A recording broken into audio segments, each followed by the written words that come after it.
Buenas tardes, Gustavo. ¿Vive Canarias una crisis económica? Sea la respuesta sí o no, ¿cuáles son las claves que nos colocan en la recuperación o en la caída? Bueno, en una crisis económica vivimos sin duda en estos momentos, porque los momentos de incertidumbre a los que está sometida la comunidad autónoma, yo creo que nos permiten decir que estamos en esta situación. Las claves, algunas las tenemos nosotros y otras pues vienen importadas, porque va a depender muchísimo de lo que ocurra en los mercados emisores, de lo que ocurra en el centro y en el norte de Europa, para ver la evolución que tenga la economía canaria en los próximos meses. Eso no dependerá de nosotros, depende en buena medida de lo que ocurra en el conflicto de Ucrania. Pero hay otras claves en las que sí podemos influir nosotros, como es la política presupuestaria, como es la política de formación, como es la política de liberar inversiones, la política de ser una administración más pro familias y empresas. Todo eso sí que lo podemos manejar en nuestra comunidad autónoma y en eso estamos. La economía ha crecido, la española en el tercer trimestre un 0,2 y con un 0,2 el mensaje oficial es que lideramos el crecimiento de la zona euro.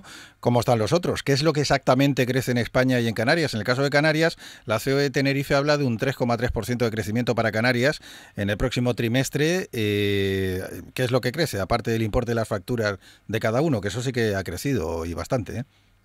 Bueno, lo que está claro es que creciendo un 0,2% no generamos empleo, sino que destruimos probablemente empleo, ¿no? Ya estamos viendo cómo se destruye tejido productivo, cómo hay menos autónomos, menos pequeñas empresas, y eso sin duda afecta sobre todo a la capacidad de consumo y a la capacidad de sobrevivir en un entorno complicado a las familias en España. Y bueno, y en Canarias pues tenemos una situación algo diferente. Nosotros, si el sector turístico sigue manteniendo el pulso del empleo, pues veremos cómo Canarias pasa de una manera, digamos, más cómoda esta difícil situación, pero esa manera se puede volver tremendamente incómoda si el turismo flaquea, ¿no? En estos momentos vemos cómo el sector turístico mantiene ocupaciones a costa de deteriorar cuentas de resultados, porque sin duda el incremento de costes afecta también no solo a las familias, sino también mucho a las empresas, especialmente todo lo que tiene que ver con los costes energéticos y de aprovisionamiento, y ese es el entorno que... Esta mañana Román Rodríguez ha entregado el proyecto de ley de presupuestos generales de la comunidad autónoma para 2023, que ahora seguirán su trámite parlamentario, en donde no encontrarán ningún problema, porque van a tener el apoyo de los 4 partidos que están en el gobierno. ¿Son estos los presupuestos que hacen falta en Canarias? Bueno, los presupuestos son continuistas. Yo creo que la comunidad canaria en las últimas décadas, yo diría, pues ha mantenido una ortodoxia presupuestaria que le permite ser una comunidad bastante poco endeudada y una comunidad que va haciendo frente a las necesidades que tiene, especialmente en sanidad y en educación, que absorben más del 60% de las necesidades presupuestarias. Lo importante de los presupuestos no son los presupuestos que se presentan, sino los presupuestos que se liquidan, ¿no? Y en eso es lo que debemos insistir siempre. Vamos a vivir un año electoral y sin duda eso dificultará, yo creo, la ejecución presupuestaria y la facilidad de que la inversión pública llegue a la economía. Por lo tanto, lo que sí necesitamos en estos momentos es una estrecha colaboración entre el sector público y el sector privado. Debemos vivir años o trimestres de consenso en los que veamos cómo la inversión privada que está parada en las administraciones públicas pues vea cómo consigue materializarse, contribuyendo al mantenimiento del empleo y contribuyendo al sostenimiento de la economía. Ya no vamos a pedir el crecimiento, pero sí que podamos sostener la economía en los próximos trimestres. Y tenemos un paro de menores de 25 años mayor que el que había antes de la pandemia. ¿Hay alguna receta que pueda funcionar en Canarias con los jóvenes? Porque parece que todos los intentos van a peor cada vez. Bueno, la formación es la única receta para mantener un paro de menores de 25 o de menores de 30 años razonable, ¿no? El ejemplo lo tenemos en el País Vasco. Ahí vemos cómo la política formativa del País Vasco, incluso de Navarra, les lleva un paro muy cercano al pleno empleo en esos segmentos de edad, ¿no? Y cómo vemos cómo esas comunidades autónomas demandan jóvenes de otras comunidades autónomas para incorporarlos al mercado laboral.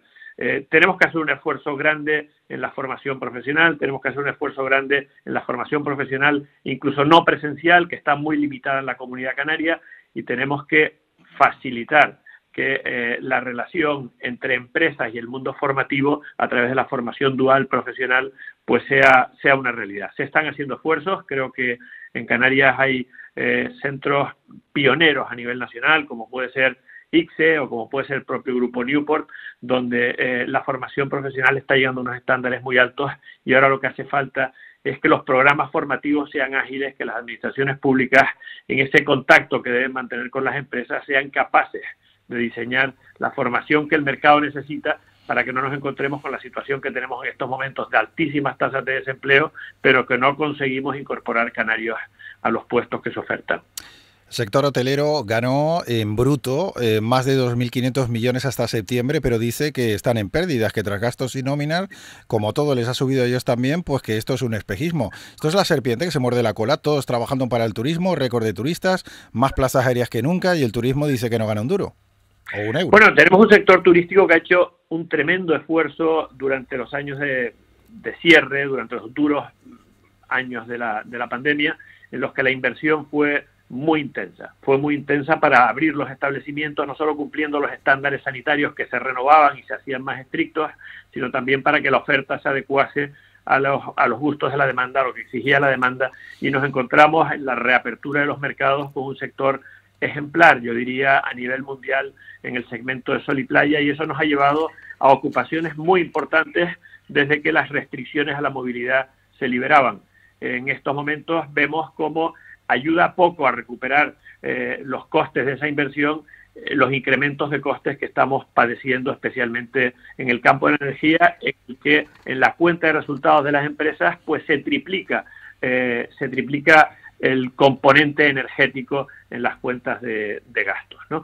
Eso es muy duro de afrontar por parte de las cuentas de resultados. Así todo, vemos como el sector turístico, a pesar de ver reducidos sus beneficios, pues mantiene el empleo, mantiene las ocupaciones y está sosteniendo la economía en este momento. Por lo tanto, cualquier medida que facilite que eso continúe sería adecuada en estos momentos. Y volvamos a los presupuestos. Se va a modificar en el caso de Canarias el IRPF para rentas de hasta 34.000 euros al año, pero no se bajan los impuestos indirectos. No se rebaja, por ejemplo, el IGIC, petición por parte de la oposición, en este caso, al gobierno, con apoyo de algunas organizaciones empresariales también. Pero ¿esto funcionaría para frenar la escalada de precios? Es decir, la receta de escalar el IRPF en la declaración de la renta para esas declaraciones o esas rentas de 0 a 34.000 euros y una rebaja del IGIC o una bajada generalizada de impuestos. Esto también ha estado encima de la mesa antes de la presentación de los presupuestos y en un debate bastante intenso, ¿no?, económicamente hablando. Bueno, el debate es intenso y es real. Le afecta a las personas, le afecta a las familias. La inflación es tremenda a la hora de dañar la economía familiar, ¿no? Entonces, nosotros vivimos en un contexto, no solo Canarias, sino toda España, toda Europa, yo diría, en el que liberar recursos para familias y empresas es fundamental para que consigamos pasar estos trimestres de alto impacto por la inflación en las economías familiares o empresariales. Y eso se puede conseguir o deflactando el IRPF o reduciendo tipos, especialmente en las clases medias, que son las que más soportan el peso de los impuestos, o yendo por la vía que ha ido Canarias, que es poner deducciones, ¿no? Poner deducciones para determinados niveles de renta. El problema de las deducciones es que van a llegar cuando tengamos que liquidar los impuestos, es decir, dentro de un año, y pueden llegar algo tarde. Yo creo que deberíamos diseñar fórmulas para que los recursos sean liberados para familias y empresas a más corto plazo. ¿Y qué ha pasado con la vivienda en Canarias? A su juicio, el alquiler imposible, comprar parece ser que más de la mitad de las ventas en manos de extranjeros. Aquí algo ha ocurrido en los últimos 3 años, porque el mercado era un poco más similar al de cualquier ciudad de la península, ¿no? Bueno, ha habido una política de viviendas deficiente en la comunidad autónoma y se ha puesto poca vivienda en el mercado, no solo para alquiler, sino para que pueda acceder a la vivienda las familias, especialmente las más vulnerables, ¿no? Yo creo que la nueva ley de cooperativas podrá ayudar a ello, y yo creo que debemos tomarnos muy en serio las facilidades a la inversión. Debemos tomarnos muy en serio el desbloqueo de todos esos proyectos que no pueden salir al mercado, existiendo fondos, tanto públicos como privados, para que el mercado de vivienda sea accesible a las personas que se incorporan a una vida independiente, que se incorporan a una vida familiar, a una vida independiente de forma individual y que no pueden hacerlo porque es prácticamente imposible acceder a una vivienda. No podemos culpar a demandas sobre otros segmentos de vivienda, como puede ser el vacacional o como puede ser la inversión extranjera en nuestra comunidad autónoma, generadora de riqueza, porque precisamente ese es el camino de distribución de renta, de generación de renta en todos los segmentos de la economía canaria, y así ha ocurrido desde los años 50 del siglo pasado, en los que la inversión turística, la inversión residencial, pues ha visto cómo se ha generado una potente clase media en Canarias que no ocurre en ningún otro mercado turístico de sol y playa del mundo. Por lo tanto, no centremos los efectos o las medidas sobre limitar lo que funciona, sino tratemos de fomentar una ley de vivienda o una política de vivienda, más que una ley de vivienda, que facilite la llegada de viviendas para completar el parque en zonas no solo residenciales en las ciudades, sino también en los entornos turísticos, donde es prácticamente imposible para las personas que trabajan en el sector turístico acceder a una vivienda. En un minuto, ya la última, habla el gobierno, en este caso central, de seguir subiendo el salario mínimo de forma considerable próximamente. ¿Hay capacidad para ello entre el empresariado en general en Canarias? Bueno, es una pena que el gobierno central se aleje del diálogo social, se aleje de los pactos entre empresarios y sindicatos y se dedique, pues, por Real Decreto a tratar de controlar la economía. Los que han hecho eso, los países que han hecho eso, pues han tenido resultados muy negativos sobre su competitividad, sobre su empleo, sobre la riqueza que se genera en el país. Por lo tanto, es un camino peligroso. Todos comprendemos que la subida de salarios es absolutamente necesaria, pero las bases tienen que estar en el crecimiento, tienen que estar en la competitividad y en la productividad, y no en el boletín oficial del Estado, porque sería demasiado sencillo generar riqueza si se pudiese hacer desde el boletín oficial del Estado. Tristemente es algo mucho más complejo y que requiere mucho más sacrificio y esfuerzo, parámetros que parece que el gobierno de España ni entiende ni difunde. Pues Agustín Manrique de Lara es presidente del Círculo de Empresarios de Gran Canaria. Muy buenas tardes y gracias por atendernos. Un saludo. Gracias, buenas tardes.